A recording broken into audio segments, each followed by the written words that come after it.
এখানে তোমরা যে ভুলটা করো অলওয়েজ, পরিসরিত ছিল 60, তো সর্বোচ্চ সংখ্যার মানটা পরিসরের থেকে বড় কিভাবে হয়? কোনো সমস্যা নেই ভাইয়া, আমি নিয়ে আসছি আরো একটা অঙ্ক যেটা এসএসসি পরীক্ষার সবচেয়ে বেশি আসার সম্ভাবনা আছে।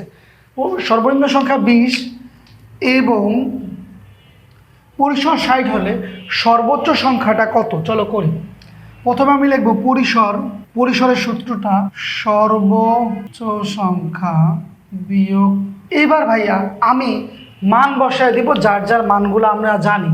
তো পরিসরের মান আমি জানি 60, সর্বোচ্চ সংখ্যাটাকে আমাকে বের করতে হবে, তো এখানে দিব x মাইনাস সর্বনিম্ন সংখ্যাটা হইল 20 যোগ 1। এইবার এই অঙ্কটাকে এই পাশে নিয়ে আসবো, +1 ও পাশে চলে যাবে 59, তাহলে x সমান সমান -20 ও পাশে চলে যাবে +20।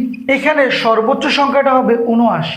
ভাই কোনো সমস্যা নাই, হইতে পারে ভাইয়া পরিসরের মান সর্বোচ্চ সংখ্যার থেকে ছোট।